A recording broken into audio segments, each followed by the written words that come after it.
नमस्कार, स्वागत है डीडी न्यूज के इस बुलेटिन में। मैं हूं अश्विनी कुमार मिश्र। आइए सबसे पहले नजर डालते हैं सुर्खियों पर। शुक्रवार को सूरत और दमन के दौरे पर प्रधानमंत्री नरेंद्र मोदी। सूरत में करीब 18,800 करोड़ रुपए की विभिन्न विकास परियोजनाओं का होगा उद्घाटन और शिलान्यास। 2,970 करोड़ रुपए की विकास परियोजनाओं का शिलान्यास।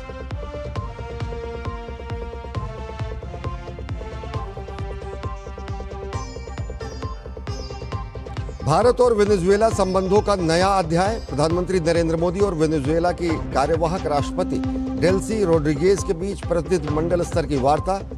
ऊर्जा, व्यापार, निवेश, स्वास्थ्य और ऑटोमोबाइल जैसे कई क्षेत्रों में बढ़ेगा सहयोग।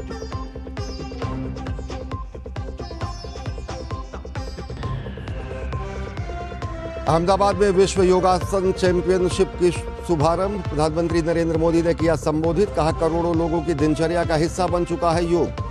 चैंपियनशिप से योग को प्रतियोगी खेल के रूप में मिलेगी नई पहचान।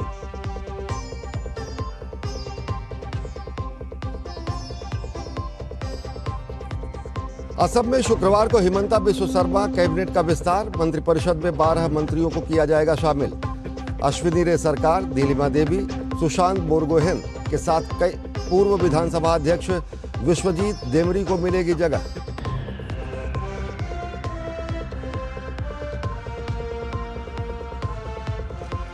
भाजपा ने राज्यसभा चुनाव के लिए 11 उम्मीदवारों की सूची जारी की। मध्य प्रदेश से तरुण चुग, गुजरात से राजू भाई शुक्ला और मुकेश भाई राठवा उम्मीदवार। 18 जून को होगा मतदान।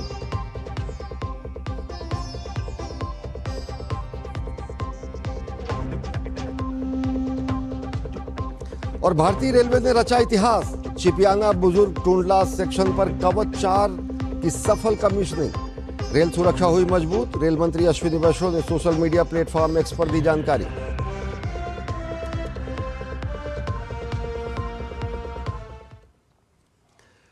और बात करते हैं सबसे बड़ी खबर की। प्रधानमंत्री नरेंद्र मोदी शुक्रवार को गुजरात और दमन का दौरा करेंगे। इस दौरान प्रधानमंत्री नरेंद्र मोदी कई हजार करोड़ रुपए की परियोजनाओं का उद्घाटन एवं शिलान्यास करेंगे। इसमें इंफ्रास्ट्रक्चर, स्वास्थ्य समेत कई क्षेत्रों से जुड़ी हुई परियोजनाएं शामिल हैं। साथ ही प्रधानमंत्री नरेंद्र मोदी इस दौरान लक्षद्वीप के लिए अहम परियोजनाओं का भी शिलान्यास करेंगे। प्रधानमंत्री नरेंद्र मोदी गुजरात और दमन के दौरे पर रहेंगे। इस दौरान प्रधानमंत्री गुजरात, दमन और लक्षद्वीप के लिए हजारों करोड़ रुपए की विभिन्न विकास परियोजनाओं का उद्घाटन और शिलान्यास करेंगे। प्रधानमंत्री सूरत में सड़क, बिजली और उद्योग से जुड़ी 18,800 करोड़ रुपए से अधिक की कई विकास परियोजनाओं की आधारशिला रखेंगे और राष्ट्र को समर्पित करेंगे। साथ ही प्रधानमंत्री मोदी सूरत के हजीरा में औद्योगिक कार्यों और अवसंरचना परियोजनाओं की समीक्षा करेंगे। इसके अलावा प्रधानमंत्री मोदी वडोदरा मुंबई एक्सप्रेसवे के पैकेज 6 और 7 राष्ट्र को समर्पित करेंगे, जिससे गुजरात और महाराष्ट्र के बीच उच्च गति परिवहन, लॉजिस्टिक्स और आर्थिक संपर्क और बेहतर होगा। साथ ही प्रधानमंत्री कई अहम इंफ्रा परियोजनाओं की आधारशिला भी रखेंगे। इसमें जनजातीय क्षेत्रों तक संपर्क बढ़ाने और स्टैच्यू ऑफ यूनिटी तक पहुंच सुगम बनाने के लिए राष्ट्रीय राजमार्ग 56 के महत्वपूर्ण खंडों को 4 लेन बनाना भी शामिल है। सबसे बड़ी चीज़ ये है कि एनर्जी जो क्राइसिस है, इसको ध्यान में रख के भारतीय जनता पार्टी एक मैसेज देना चाहती है। इस कार्यक्रम में जो भी आएंगे, वो चाहे धारासभ्य हो या संसद सभ्य हो या कॉरपोरेटर हो, वो या तो पैदल आएंगे या साइकिल पे आएंगे या फिर ई व्हीकल में आएंगे। इसके अलावा प्रधानमंत्री मोदी सूरत में 200 बिस्तर वाले ESIC अस्पताल का भी उद्घाटन करेंगे, जो अत्याधुनिक स्वास्थ्य सेवाएं प्रदान करेगा। साथ ही प्रधानमंत्री मोदी बिजली और औद्योगिक इंफ्रा से जुड़ी महत्वपूर्ण परियोजनाओं का भी उद्घाटन करेंगे। इनमें ट्रांसमिशन नेटवर्क का विस्तार, बिजली वितरण व्यवस्था का आधुनिकीकरण जैसे प्रोजेक्ट शामिल हैं। 5 जून को विश्व पर्यावरण दिवस के अवसर पर सूरत के पंडित दीनदयाल उपाध्याय इंडोर स्टेडियम में प्रधानमंत्री मोदी का संबोधन होगा। इस कार्यक्रम के लिए स्टेडियम में विशेष तौर पर प्लास्टिक मुक्त सजावट की गई है। ये बैकड्रॉप का डिजाइन इसी तरह से किया गया है क्योंकि हम गुजरात को रिप्रेजेंट कर रहे हैं, सूरत को रिप्रेजेंट कर रहे हैं थ्रू द टेक्सटाइल। पूरा एक ट्री बनाया हुआ है और जिससे पर्यावरण दिन का भी एक मैसेज हम देना चाहते हैं। प्रधानमंत्री मोदी इसके बाद केंद्र शासित प्रदेश दादरा और नगर हवेली तथा दमन एवं दीव भी जाएंगे। दमन में प्रधानमंत्री मोदी करीब 2,970 करोड़ की विकास परियोजनाओं का उद्घाटन करेंगे और शिलान्यास करेंगे। इस दौरान प्रधानमंत्री दमन में स्वामी विवेकानंद ग्राउंड में एक विशाल जनसभा को संबोधित करेंगे। दमन में प्रधानमंत्री नमो हवाई अड्डे का नया टर्मिनल भवन राष्ट्र को समर्पित करेंगे। और दीव जाने के लिए भी हमको हेलीकॉप्टर लगता था, and which is very limited, तो वो थोड़े लिमिट्स में बंधे हुए थे। पर ये एयरपोर्ट के इनॉग्रेशन के साथ अब हमारी कनेक्टिविटी दुनिया के साथ और बाकी के इंडिया के साथ बहुत अच्छी हो जाएगी, बहुत स्पीड अप हो जाएगी। इसके अलावा प्रधानमंत्री मोदी दमन में 270 करोड़ की लागत से बने नमो अस्पताल का उद्घाटन भी करेंगे। साथ ही प्रधानमंत्री मोदी 359 करोड़ की लागत वाले आइकॉनिक ब्रिज, 231 करोड़ की लागत से बने दमन कन्वेंशन सेंटर और 225 करोड़ की लागत वाले NIFT कैंपस भी राष्ट्र को समर्पित करेंगे। इस छोटे से प्रदेश में आदरणीय प्रधानमंत्री जी का ये 8वां दौरा है। अपने आप बताता है कि वो इस प्रदेश से कितना प्यार करते हैं, इस प्रदेश के विकास के लिए कितना उत्सुक है। वहीं दमन से प्रधानमंत्री केंद्र शासित प्रदेश लक्षद्वीप के लिए भी 885 करोड़ रुपए की 4 बेहद अहम पोर्ट परियोजनाओं का शिलान्यास करेंगे। इसके तहत कल्पेनी और कदमत द्वीपों के पूर्वी और पश्चिमी दोनों छोरों पर अत्याधुनिक मल्टीपर्पज जेटी और बंदरगाह सुविधाओं का विकास किया जाएगा। इन परियोजनाओं से लक्षद्वीप में साल भर 300 मीटर तक के बड़े यात्री और क्रूज जहाजों की सुरक्षित आवाजाही हो सकेगी। गुजरात, दमन और लक्षद्वीप में फैली ये परियोजनाएं प्रधानमंत्री मोदी के नेतृत्व में तेजी से हो रहे विकास के प्रति सरकार की प्रतिबद्धता का बेहतर उदाहरण है। 20,000 करोड़ से अधिक की इन विकास परियोजनाओं से शिक्षा, स्वास्थ्य और रोजगार के अनेक नए अवसर पैदा होंगे। सूरत और दमन से शैलेंद्र मिश्र, नीरज सिंह, तापस भट्टाचार्य और अजीत द्विवेदी के साथ ब्यूरो रिपोर्ट, DD न्यूज। दमन में 123 करोड़ रुपए की लागत से तैयार नमो एयरपोर्ट का नया टर्मिनल भवन अब पूरी तरह तैयार है। जल्दी ही प्रधानमंत्री नरेंद्र मोदी इसके उद्घाटन के साथ दमन को सीधे वाणिज्यिक हवाई सेवाओं के नक्शे पर नई उड़ान मिलने वाली है। अब तक जहां दमन की पहचान सड़क और रेल की रफ्तार तक सीमित थी, वहीं अब अनंत आसमान इसके सपनों का हिस्सा बनने जा रहा है। इस संबंध में दमन और दीव तथा दादर नगर हवेली के प्रशासक प्रफुल्ल पटेल के साथ DD न्यूज संवाददाता नीरज कुमार ने खास बातचीत की। दमन आ रहे हैं और इस समय हमारे साथ प्रशासक प्रफुल्ल भाई पटेल जी हैं। सर, प्रधानमंत्री का ये दौरा खास तौर से दमन, दीव, दादर नगर हवेली, इस दृष्टि से देखें तो कितना महत्वपूर्ण है? कौन कौन सी परियोजना है?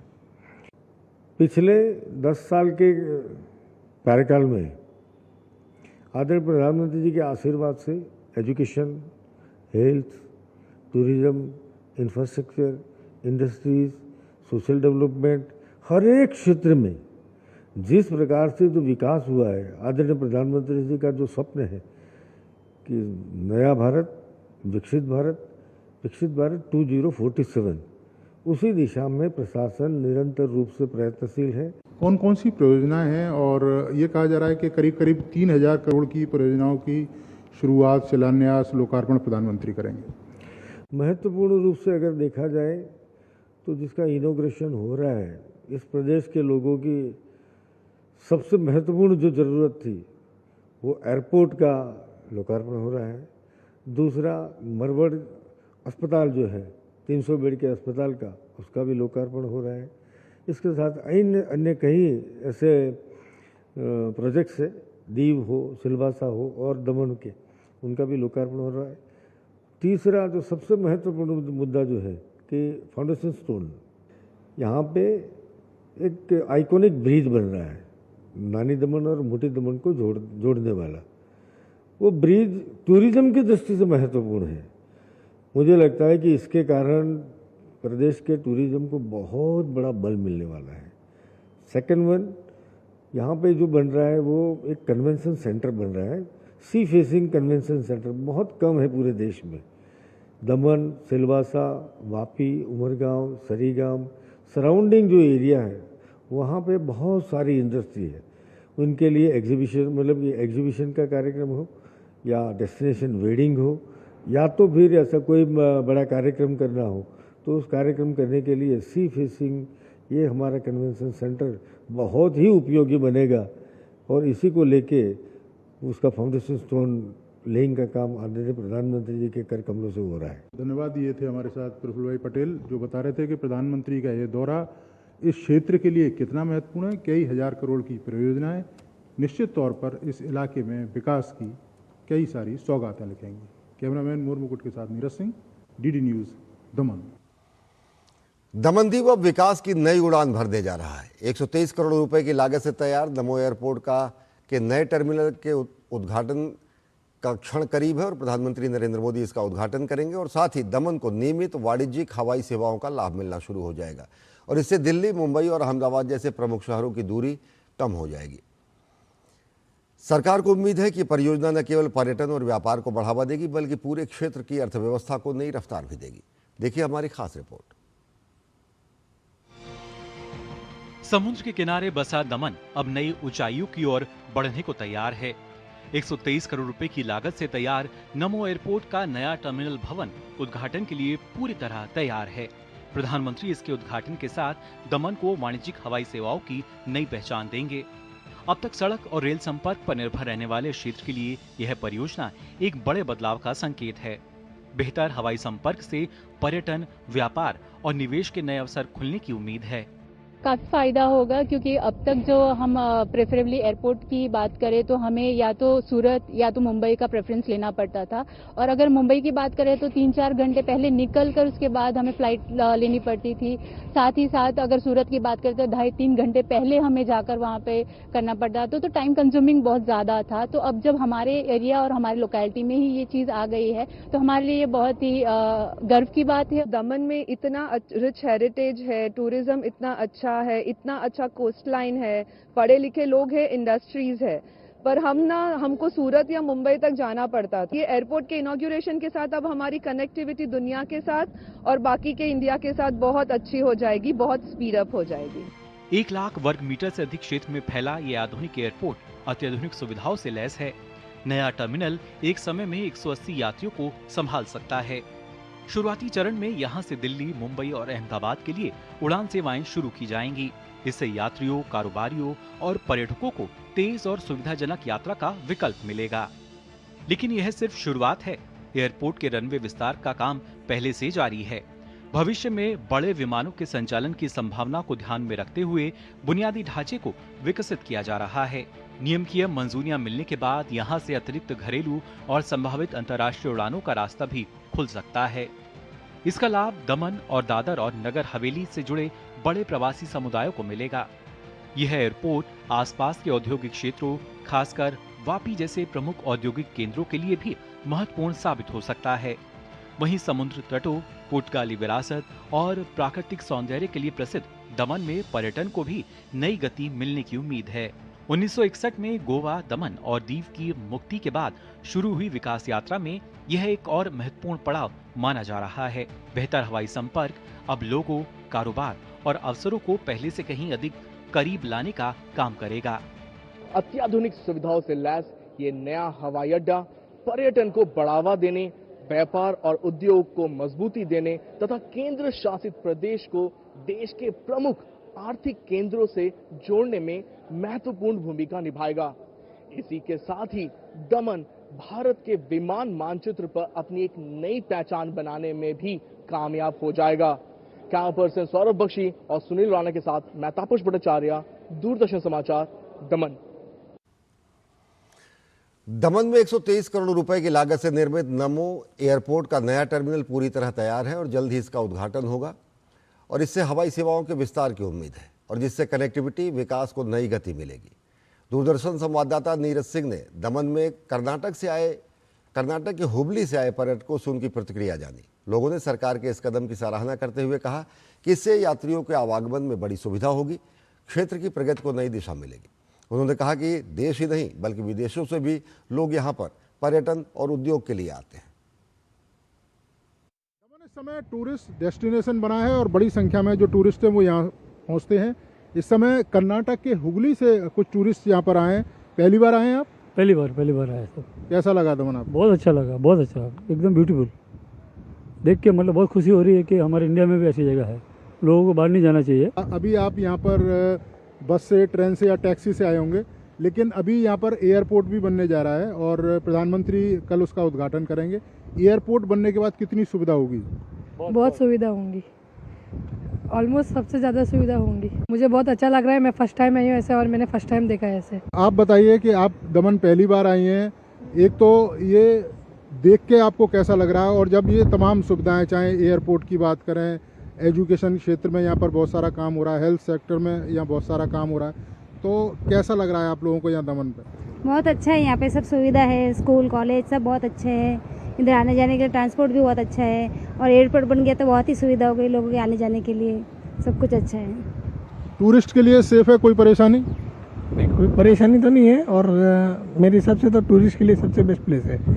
और इतना जो दिखने का जो व्यू है हमारे मतलब बाहर के जो देखने में सेम इंडिया में देखने को मिल रहा है, और लोग इधर बाहर से देखने के लिए आते हैं।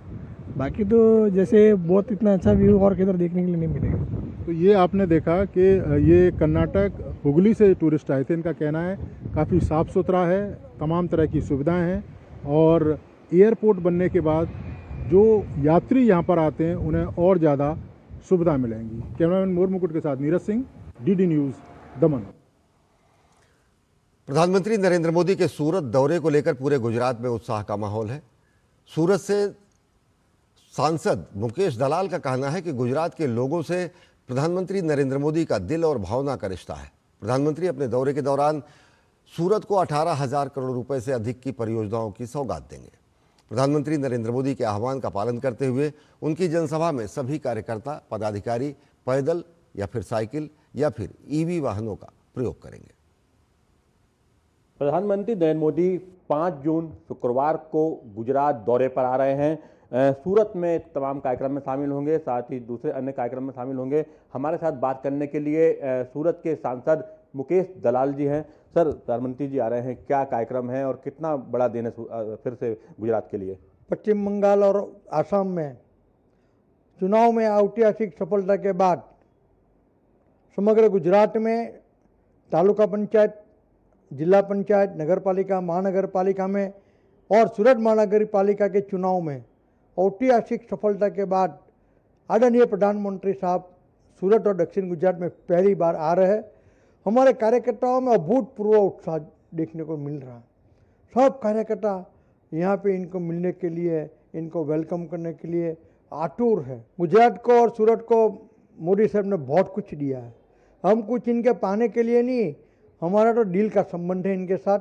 इस कार्यक्रम में जो भी आएंगे, वो चाहे धारासभ्य हो या संसद सभ्य हो या कॉरपोरेटर हो, वो या तो पैदल आएंगे या साइकिल पे आएंगे या फिर ई व्हीकल में आएंगे। प्रधानमंत्री के दौरे को लेकर तमाम तैयारियां पूरी हो चुकी हैं, और सूरत में जो यहाँ पर एक बड़ी सभा होगी, वहाँ पर तमाम जो कार्यकर्ता हैं, बीजेपी के तमाम लोग हैं, वो जो है वो भी एक संदेश देंगे। प्रधानमंत्री जिस तरीके से आह्वान किया था कि लोगों को गाड़ियों का उपयोग कम करना है, पैदल चलना है, साइकिल का उपयोग करना है, ईवी का उपयोग करना है, उसका भी संदेश वहाँ पर दिया जाएगा। और प्रधानमंत्री के आगमन को लेकर सूरत ही नहीं पूरे गुजरात में खासा उत्साह देखा जा रहा है। कैमरामैन पीयूष वर्धन के साथ अजीत द्विवेदी, डीडी न्यूज, सूरत, गुजरात। अहमदाबाद में प्रथम विश्व योगासन चैंपियनशिप का शुभारंभ हो गया है, जो 8 जून तक आयोजित होगा। इस अवसर पर प्रधानमंत्री नरेंद्र मोदी ने कहा कि ये खेल आयोजन वेलनेस और खेल का डबल डोज लेकर आया है।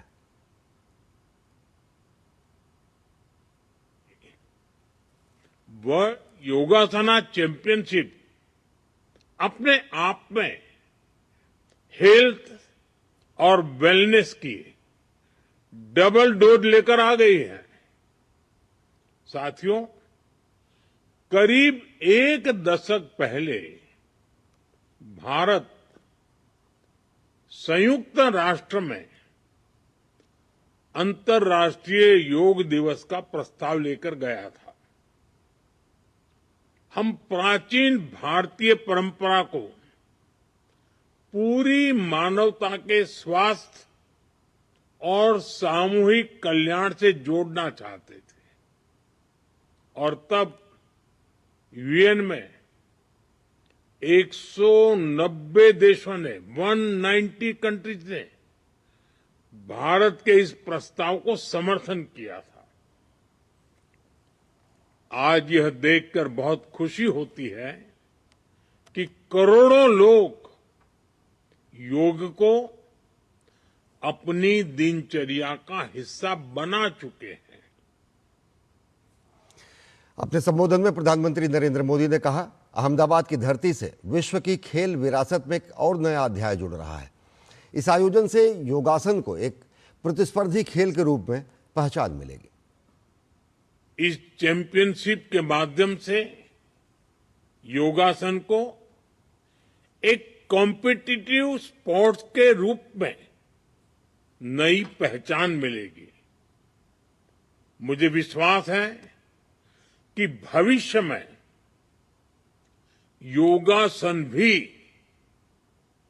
अंतर्राष्ट्रीय खेलकूद में अपनी जगह बनाएगा, चाहे ओलंपिक्स हो या मल्टी स्पोर्ट्स इवेंट्स हो। हम जितनी मेहनत करेंगे सुखद परिणाम आ भी सकता है, और निश्चित तौर से इसमें अहमदाबाद में होने जा रही इस पहली वर्ल्ड योगासन चैंपियनशिप की बहुत बड़ी भूमिका होगी। प्रधानमंत्री सूर्य घर मुफ्त बिजली योजना देश में स्वच्छ ऊर्जा को बढ़ावा देने की दिशा में एक महत्वपूर्ण पहल बनकर उभरी है। केंद्रीय मंत्री प्रहलाद जोशी ने सोशल मीडिया पर पोस्ट कर बताया कि ये योजना भारत के ऊर्जा परिदृश्य को अभूतपूर्व गति से बदल रही है। उन्होंने कहा कि योजना के तहत पिछले 2 वर्षों में 40 लाख से अधिक घरों में सौर ऊर्जा प्रणाली स्थापित की जा चुकी है। वहीं 65 लाख से ज़्यादा आवेदन विभिन्न चरणों में प्रक्रियाधीन है। सरकार ने अगले 7 महीनों में 75 लाख घरों को सौर ऊर्जा से जोड़ने का लक्ष्य निर्धारित किया है। केंद्रीय मंत्री के अनुसार योजना का सबसे अधिक लाभ गरीब और मध्यम आय वर्ग के लोगों को मिल रहा है, विशेषकर उन परिवारों को जिनकी बिजली की खपत 1 किलोवाट से 3 किलोवाट के बीच में है। उनका कहना है कि योजना न केवल बिजली के बिल को कम कर रही है, बल्कि देश में स्वच्छ और टिकाऊ ऊर्जा के उपयोग को भी बढ़ावा दे रही है।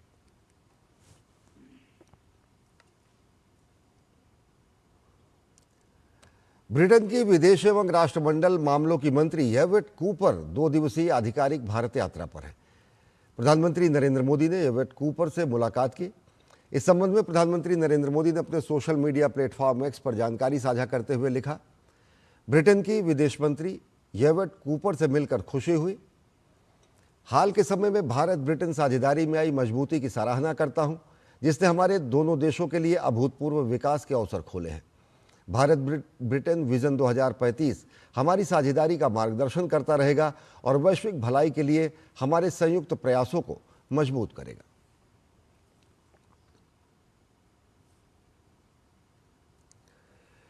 प्रधानमंत्री नरेंद्र मोदी ने पूर्व लोकसभा महासचिव और प्रख्यात संवैधानिक विशेषज्ञ एवं विद्वान डॉक्टर सुभाष कश्यप के निधन पर गहरा शोक व्यक्त किया। प्रधानमंत्री नरेंद्र मोदी ने लिखा अपने सोशल मीडिया प्लेटफॉर्म एक्स पर, डॉक्टर सुभाष कश्यप के निधन से गहरा दुख हुआ, जिन्होंने लोकसभा के महासचिव के रूप में कार्य किया था। वे भारत के अग्रणी संवैधानिक विद्वानों में से एक थे, जिनका संसदीय और संवैधानिक विमर्श में योगदान हमारे समाज को समृद्ध करने वाला रहा। उनके लेखन और लोकतांत्रिक संस्थाओं के प्रति सुदृढ़ बनाने की उनकी प्रतिबद्धता उल्लेखनीय रही। उनके परिवार और मित्रों के प्रति मेरी संवेदनाएं। ओम शांति।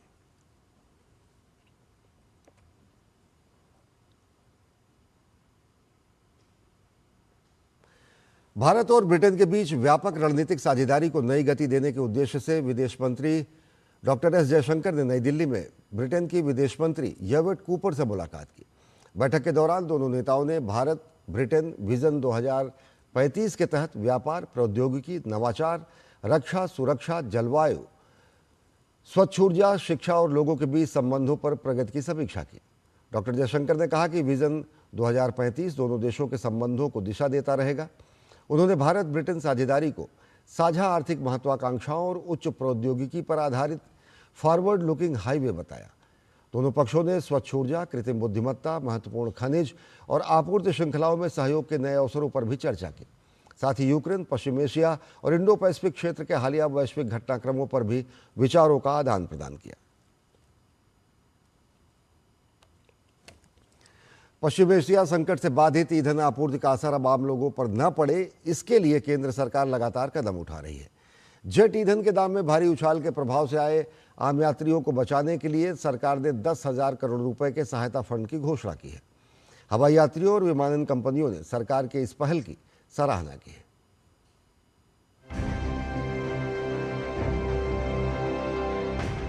पश्चिम एशिया संकट का व्यापक प्रभाव पूरे विश्व पर देखा जा रहा है। ईंधन आपूर्ति बाधित होने से इसके वैश्विक प्रभाव और गंभीर हो गए हैं। कितने ही देशों में इसका असर रसोई से हवाई यातायात तक पड़ा है।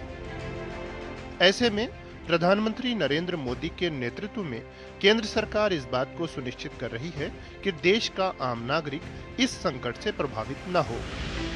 सरकार ने इसी दिशा में एक और बड़ा कदम उठाया है। केंद्रीय मंत्रिमंडल ने 10,000 करोड़ रुपए के ATF प्राइस स्टेबलाइजेशन फंड को मंजूरी दी है।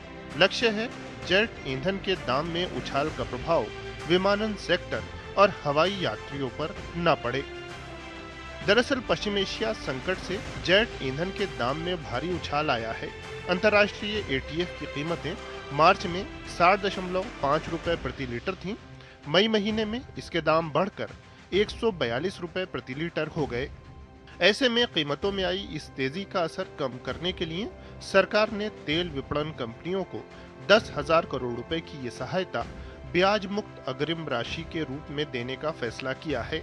इसके तहत जेट ईंधन की कीमत निर्धारित मानक से ऊपर जाने पर तेल कंपनियों के नुकसान की भरपाई की जाएगी। इस कदम से कीमतों को स्थिर करने में मदद मिलेगी। इससे महंगे ईंधन का यात्रियों पर बोझ नहीं पड़ेगा। साथ ही निर्बाध घरेलू और अंतर्राष्ट्रीय हवाई कनेक्टिविटी और एयरलाइंस की बेहतर परिचालन और वित्तीय प्लानिंग सुनिश्चित होगी। जेट ईंधन लागत दरअसल किसी भी एयरलाइंस की परिचालन लागत का लगभग 40% हिस्सा होता है। ईंधन की कीमतों में अत्यधिक अस्थिरता की स्थिति में ये बढ़कर कुल खर्च के 60% तक पहुंच जाता है। ऐसे में जेट ईंधन की कीमतों में हालिया भारी उछाल का प्रभाव बहुत व्यापक हो सकता था। विमानन कंपनियां इस आर्थिक बोझ के कारण किराए में वृद्धि करती, जिसका सीधा असर आम यात्रियों पर पड़ता। इसलिए सरकार ने प्रभावी कदम उठाते हुए आम नागरिकों को इस संभावित बोझ से बचा लिया। सरकार के इस प्रयास ने विमानन सेक्टर को भी बड़े संकट से बचा लिया है। अगर ऐसा संकट आता तो इस सेक्टर में काम करने वाले लोगों की नौकरियां खतरे में पड़ सकती थीं। सरकार ने अपने कदम से इस सेक्टर के 77 लाख रोजगार की सुरक्षा भी सुनिश्चित की है। आर्थिक जानकारों, विमानन कंपनियों और हवाई यात्रियों ने सरकार की इस पहल की दिल खोलकर प्रशंसा की है। पश्चिम एशिया संकट के बीच प्रधानमंत्री नरेंद्र मोदी की प्रतिबद्धता स्पष्ट रही है। वैश्विक संकट से देशवासियों के जीवन में कठिनाई न आए, साथ ही विकसित और आत्मनिर्भर भारत की यात्रा की शानदार रफ्तार भी बरकरार रहे। नई दिल्ली से मालिक अख्तर की रिपोर्ट, DD न्यूज। पश्चिम एशिया में बढ़ते तनाव के बीच भारत ने एक साथ 2 मोर्चों पर कमर कस ली है। एक तरफ एविएशन फ्यूल की कीमतों पर लगाम लगाने के लिए नया मैकेनिज्म सरकार द्वारा मंजूर किया गया है, तो वहीं दूसरी तरफ विदेशों में फंसे भारतीयों की सुरक्षा भी सुनिश्चित की जा रही है। अंतर्राष्ट्रीय बाजार में कच्चे तेल की कीमतों में उछाल और पाकिस्तान का एयर स्पेस बंद होने से भारतीय एयरलाइंस पर दोहरी मार पड़ रही थी। इसी दबाव को कम करने के लिए सरकार ने ATF यानी एविएशन टरबाइन फ्यूल पर एक टेम्परेरी सेल्फ करेक्टिंग मैकेनिज्म को मंजूरी दी है। इसके तहत ऑयल मार्केटिंग कंपनियों को ब्याज मुक्त एडवांस मिलेगा ताकि एयरलाइंस को फिक्स्ड रेट पर फ्यूल मिल सके।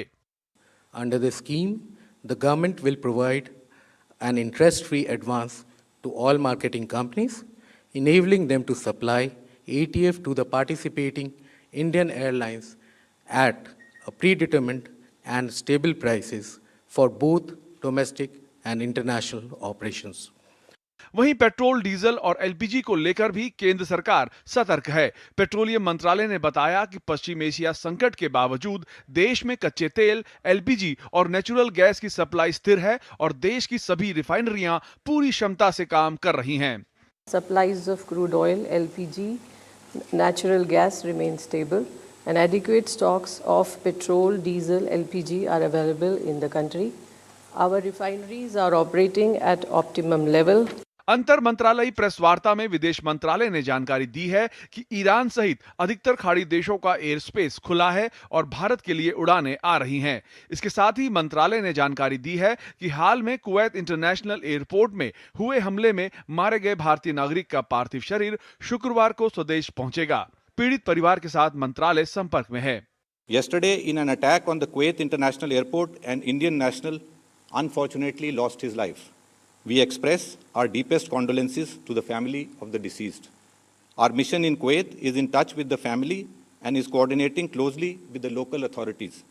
His mortal remains are expected to arrive in India tomorrow. सरकार का संदेश साफ है। वैश्विक अनिश्चितता के बीच देश में ईंधन की आपूर्ति को सुनिश्चित करने के साथ साथ आम लोगों के हितों की सुरक्षा से कोई समझौता नहीं होगा। नई दिल्ली से देवेंद्र रावत, डीडी न्यूज। भारत का नॉर्थ ईस्ट भौगोलिक दृश्य से महत्वपूर्ण तो है ही, ये भारत की एक्ट ईस्ट नीति का प्रवेश द्वार भी है। इसीलिए प्रधानमंत्री नरेंद्र मोदी ने इसके लिए अष्टलक्ष्मी का विजन दिया और इसे मूर्त रूप करने में जुटी है सरकार। केंद्रीय गृह एवं सहकारिता मंत्री अमित शाह की अध्यक्षता में शिलांग में नॉर्थ ईस्टर्न काउंसिल की 73वीं बैठक हुई, जिसमें नॉर्थ ईस्ट विजन प्लान 2047 पर विशेष चर्चा हुई। इस प्लान में पूर्वोत्तर को आत्मनिर्भर, समृद्ध और भारत की अष्टलक्ष्मी बनाने का रोड मैप तैयार किया गया। इस बैठक में पूर्वोत्तर के सभी 8 राज्यों के राज्यपाल और मुख्यमंत्री शामिल हुए। शिलांग की हरी भरी वादियों में पूर्वोत्तर भारत को विकास की मुख्य धारा से जोड़ने के प्रयास तेज हैं। नॉर्थ ईस्टर्न काउंसिल की 73वीं बैठक में केंद्रीय गृह मंत्री अमित शाह की अध्यक्षता में जो चर्चा हुई वो महज एक प्रशासनिक समीक्षा नहीं थी, बल्कि पीएम नरेंद्र मोदी के अष्टलक्ष्मी विजन को मूर्त रूप देने का एक और ठोस कदम था। प्रधानमंत्री मोदी पूर्वोत्तर के 8 राज्यों को भारत की अष्टलक्ष्मी मानते हैं। यही वजह है कि केंद्र सरकार का नॉर्थ ईस्ट के विकास का विजन बेहद स्पष्ट है। केंद्र सरकार क्षेत्र की प्राकृतिक सुंदरता, सांस्कृतिक विविधता और युवा ऊर्जा को आर्थिक शक्ति में बदलना चाहती है।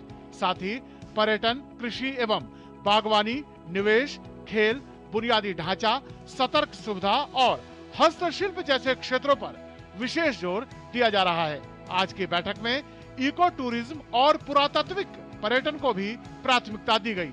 गृह मंत्री अमित शाह की अध्यक्षता में नॉर्थ ईस्ट विजन प्लान 2047 पर विशेष चर्चा हुई। इस प्लान में पूर्वोत्तर को आत्मनिर्भर, समृद्ध और भारत की अष्टलक्ष्मी बनाने का रोड मैप है।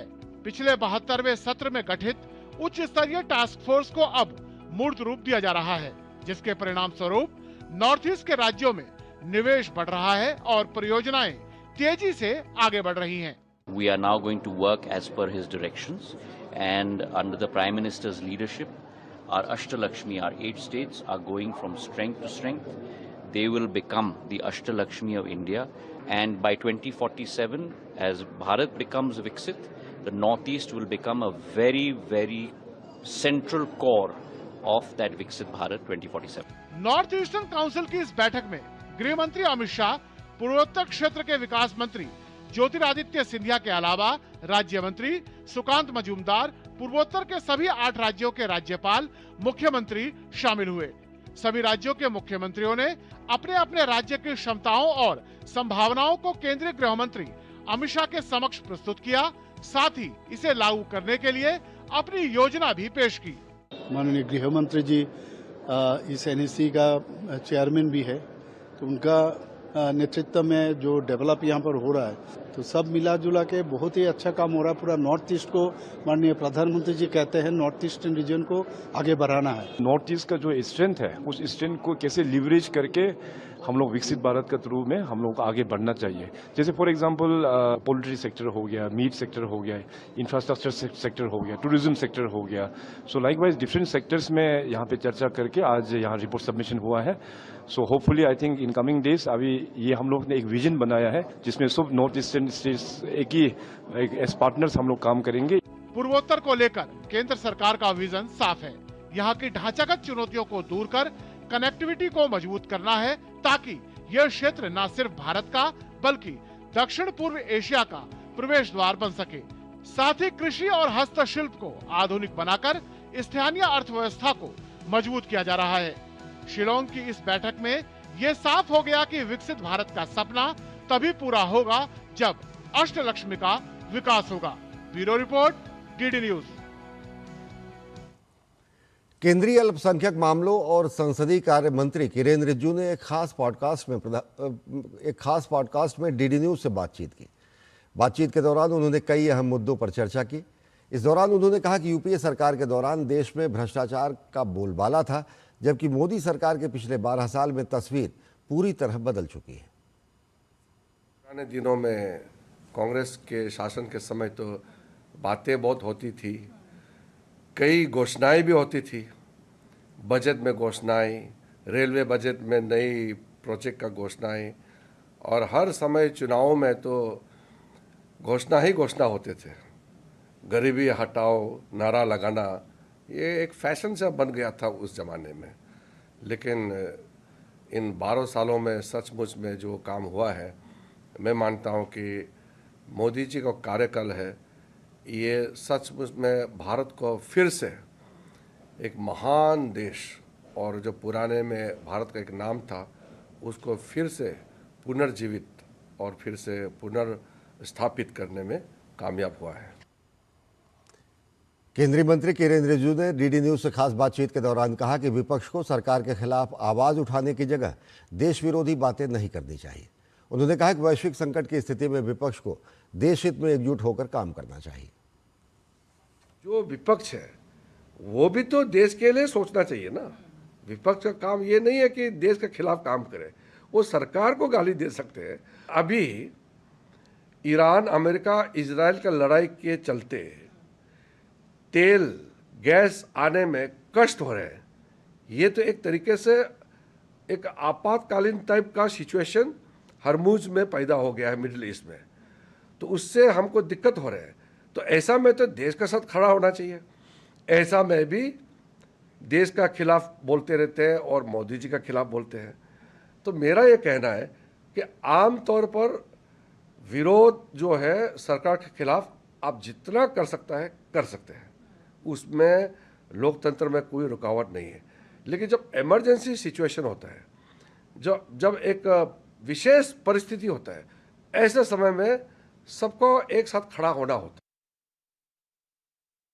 भारत और वेनेजुएला के रिश्तों में एक बार फिर नई ऊर्जा दिखाई दे रही है। वेनेजुएला ने भारत को तेल देने की पेशकश की है और भारत ने उसे स्वीकार करते हुए इस मसले पर दीर्घकालिक संबंध बनाने का वादा किया है।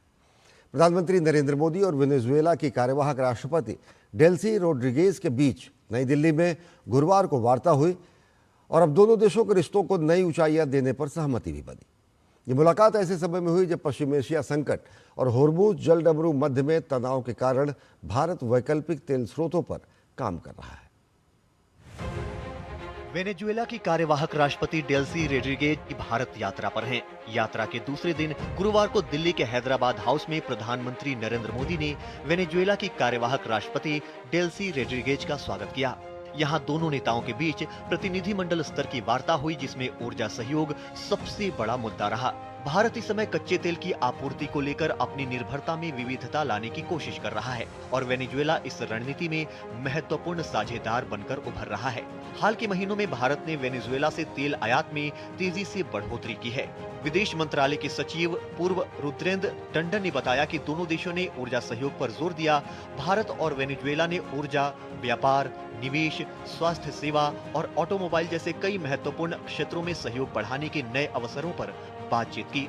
ऊर्जा क्षेत्र में वेनेजुएला ने भारत को लगातार मांग बनाए रखने वाला विश्वसनीय साझेदार बताया। ऐसे में दोनों देशों के बीच सहयोग की अपार संभावनाएं हैं। Today's discussions focused on forging an energy partnership. While not going into details of the conversation, what did emerge from the interaction of the two leaders was that Venezuelan energy sector is undergoing a fundamental transformation. They see India as a stable demander for many years to come, and therefore there exists a perfect complementarity for India and Venezuela to work in the energy sector, both upstream as well as downstream. विदेश मंत्रालय ने दोहराया कि भारत अपनी ऊर्जा सुरक्षा को और मजबूत करने की दिशा में लगातार कदम बढ़ा रहा है। उन्होंने कहा कि ऊर्जा बाजार में परिस्थितियां लगातार बदलती रहती हैं और ऐसे में भारत अपने ऊर्जा हितों के अनुसार फैसले लेता है। As a big country, जो हमारा उद्देश्य है वो है to diversify sources of energy from as many sources as possible. We are going to be a very stable buyer for many years to come. Sellers of oil recognize that because when they enter into contracts with India, they know that irrespective of what is happening in the international market, there will be a stable buyer. So it is in their interest to enter into long-term contracts rather than to do spot buying. So we hope that at some stage we move forward to long-term secure supplies from all our suppliers. Bharat ने कहा कि Venezuela लंबे समय से करीबी मित्र रहा है। दोनों देशों ने द्विपक्षीय स्तर पर कई क्षेत्रों में सहयोग किया है और अंतर्राष्ट्रीय मंचों पर भी एक दूसरे के साथ मिलकर काम किया है। भारत ने कहा कि वर्तमान प्रयास दरअसल दोनों देशों के संबंधों को फिर से सामान्य और सक्रिय स्तर पर ले जाने की दिशा में है। We are working with a government that is friendly, that wants a partnership with India. Venezuela has been traditionally a very close friend with us, both bilaterally. We have done a lot of partnerships, and as well as at the international level, we have collaborated very closely. Venezuela के कार्यवाहक राष्ट्रपति के साथ विदेश मंत्री, वित्त मंत्री, विज्ञान एवं प्रौद्योगिकी मंत्री, संचार मंत्री और परिवहन मंत्री भी भारत आए हैं। माना जा रहा है कि दोनों देश केवल ऊर्जा ही नहीं बल्कि क्रिटिकल मिनरल्स, ट्रांसपोर्टेशन और ग्लोबल साउथ सहयोग के नए मॉडल पर भी साथ में काम करना चाहते हैं। वेनेजुएला की कार्यवाहक राष्ट्रपति ने राजघाट जाकर महात्मा गांधी की समाधि पर पुष्प अर्पित किए। अपनी यात्रा के दौरान वे जामनगर और मुंबई भी जाएंगे। टीडी न्यूज के लिए अखिलेश सुमन की रिपोर्ट। भारतीय रेलवे ने सुरक्षा की दिशा में एक महत्वपूर्ण कदम बढ़ाया है। कवच 4.0 की सफल कमीशनिंग चिपियाना बुजुर्ग और टुंडला सेक्शन के इस प्रणाली पर लागू की गई। दिल्ली हावड़ा रूट पर उत्तर मध्य रेलवे के चिपियाना बुजुर्ग टुंडला खंड पर कवच 4.0 लागू किया गया। इसकी जानकारी रेल मंत्री अश्विनी वैष्णव ने सोशल मीडिया प्लेटफॉर्म एक्स पर पोस्ट करके दी। यह अत्याधुनिक ट्रेनों की एंटी कोलाइजन प्रणाली है जो रेल दुर्घटनाओं को रोकने और यात्रियों की सुरक्षा सुनिश्चित करने में मदद करेगी। नए वर्जन में उन्नत सेंसर और ऑटोमेटिक ब्रेकिंग सिस्टम शामिल है जिससे संभावित हादसों की आशंका और कम हो जाएगी। ये कदम देश में स्मार्ट और सुरक्षित रेल यातायात की दिशा में मील का पत्थर है। असम मंत्रिपरिषद का विस्तार शुक्रवार को किया जाएगा। मुख्यमंत्री हिमंता बिस्वा शर्मा ने घोषणा की है कि मंत्रिपरिषद में 12 मंत्रियों को शामिल किया जाएगा। मंत्रिमंडल में 4 नए चेहरों को शामिल किया जाएगा जिसमें भाजपा के अश्विनी रे सरकार, नीलिमा देवी और सुशांत बोरगोहेन के साथ साथ पूर्व विधानसभा अध्यक्ष विश्वजीत दैमारी का नाम शामिल है। असम गण परिषद के वरिष्ठ नेता केशव महंत को मंत्रिमंडल में जगह दी गई है। वे पिछली राजग सरकार में भी मंत्री रह चुके हैं। इसके अलावा पिछले विधानसभा के अध्यक्ष विश्वजीत दैमारी का नाम भी मंत्रियों की सूची में शामिल है। मुख्यमंत्री की पहली मंत्रिमंडल में शामिल रहे भाजपा नेताओं में अशोक सिंघल, रनोज पेगू, बिमल बोरा, जयंत मल्ला बरुआ, कौशिक रॉय, कृष्णेंदु पॉल और पीयूष हजारिका भी मंत्रिमंडल में शामिल होंगे। मुख्यमंत्री हिमंत बिस्वा शर्मा ने सोशल मीडिया प्लेटफॉर्म एक्स पर पोस्ट करके बताया कि सभी मंत्री 5 जून को दोपहर 12:45 पर कैबिनेट मंत्री के रूप में शपथ लेंगे। गौरतलब है कि हिमंता बिस्वा शर्मा ने 12 मई को 4 मंत्रियों के साथ मुख्यमंत्री पद की शपथ ली थी। अब मंत्रिमंडल के विस्तार के साथ उनकी सरकार का पूर्ण स्वरूप सामने आएगा। और भाजपा ने राज्यसभा चुनाव 2026 के लिए उम्मीदवारों की सूची जारी की है। मध्य प्रदेश से पार्टी ने महाराष्ट्रीय महामंत्री तरुण चुग को बड़ा मौका देने का फैसला किया है। उनके साथ ही साथ रजनीश अग्रवाल को भी उम्मीदवार बनाया गया है। बीजेपी ने राजस्थान से डॉक्टर अलका गुर्जर और डॉक्टर सतीश पूनिया को मैदान में उतारा है। गुजरात से राजू भाई शुक्ला और मुकेश भाई राठवा को टिकट दिया गया है। इसके अलावा मान सिंह परमार और जितेंद्र मेघजी भाई कंजारिया को मौका दिया गया है। अरुणाचल प्रदेश से ताई तागाक और मणिपुर से ए शारदा देवी को उम्मीदवार बनाया गया है। ओडिशा के राज्यसभा उपचुनाव 2026 के लिए बीजेपी ने देबाशीष सामंतराय को मैदान में उतारा है। देबाशीष सामंतराय बीजू जनता दल से राज्यसभा के सांसद थे और हाल ही में उन्होंने राज्यसभा से इस्तीफा देकर भाजपा का दामन थामा है। राज्यसभा चुनाव के लिए उम्मीदवार 8 जून तक अपना नामांकन भर सकेंगे। नामांकन पत्रों की जांच 9 जून तक होगी। नामांकन वापस लेने की आखिरी तारीख 11 जून है और मतदान 18 जून को होगा। बिहार के पटना में भाजपा के राष्ट्रीय अध्यक्ष नितिन नबीन के आवास पर बैठक का आयोजन किया गया। इस बैठक में बिहार में होने वाले सीटों पर विधान परिषद चुनाव को लेकर चर्चा की गई। बैठक के दौरान मुख्यमंत्री सम्राट चौधरी, बीजेपी बिहार प्रभारी विनोद तावड़े, दिलीप जायसवाल, रामकृपाल यादव और कई वरिष्ठ नेता शामिल हुए।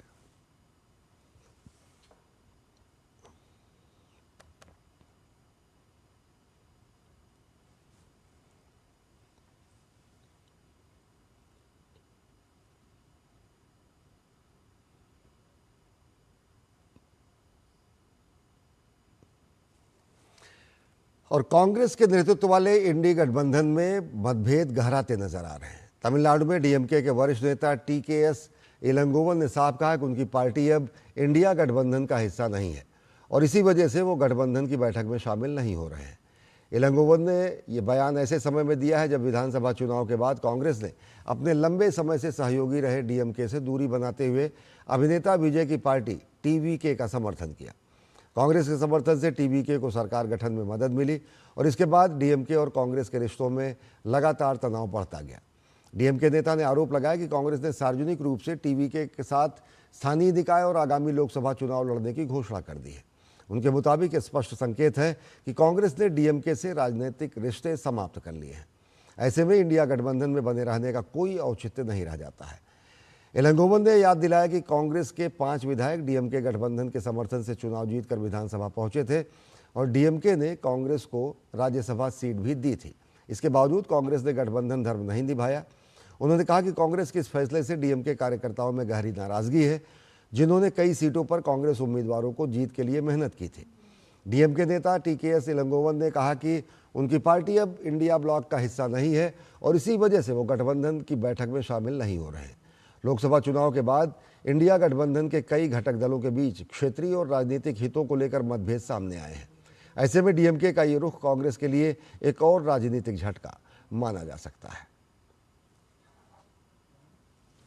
They are going with TVK even for the local body elections and the next parliament election.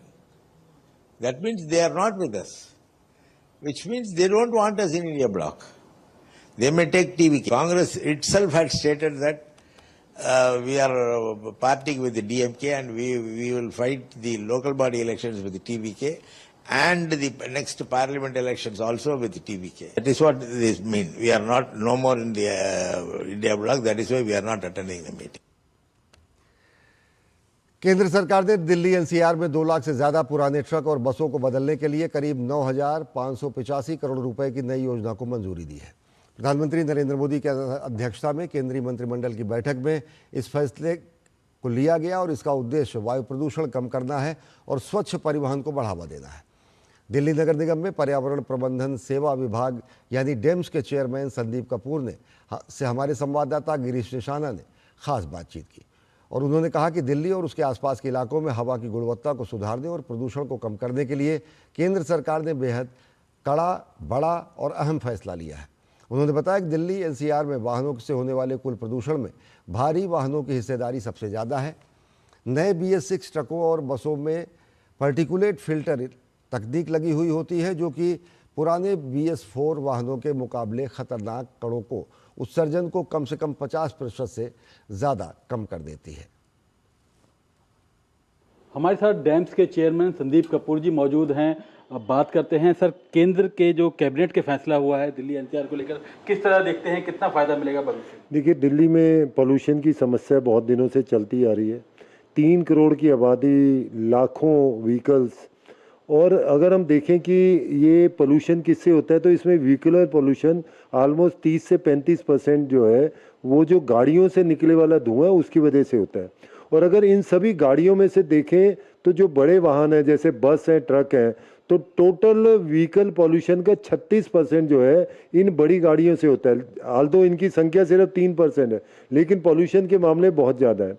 तो पहले जो पुराने नॉर्म्स चल रहे थे BS4 के, तो अब केंद्र सरकार का, मैं मोदी सरकार का धन्यवाद करना चाहता हूं कि दूरगामी सोच को करके इन बड़ी गाड़ियों के पोल्यूशन को कैसे कम किया जाए, ऐसा करके 9,585 करोड़ रुपए की एक बड़ी भारी भरकम रकम जो है इस पोल्यूशन के लिए उन्होंने दी है। इस योजना के अंदर जो BS4 के व्हीकल्स हैं जो पुराने हो चुके हैं उनको रिप्लेस करके BS6 के नई व्हीकल्स को खरीदने के ऊपर जो है वो सरकार प्रोत्साहित करेगी। आने वाले समय में पोल्यूशन कम करने के लिए जो भी हमारे बस के, ट्रक के जो ओनर्स हैं उन सबको एक बड़ी प्रोत्साहित राशि मिलने वाली है। तो मेरा उन सभी लोगों से निवेदन है कि अभी से तैयारी कर लें और जैसे ही इस पॉलिसी को इम्प्लीमेंटेशन होता है आप अपनी पुराने जो व्हीकल्स हैं BS4 के उनको रिप्लेस करके BS6 के व्हीकल करें, जिससे दिल्ली, NCR और आसपास पोल्यूशन कम हो। तो बुलेटिन में फिलहाल इतना ही। देश और दुनिया की ताज़ा तरीन खबरों के लिए देखते रहिए DD न्यूज़। नमस्कार।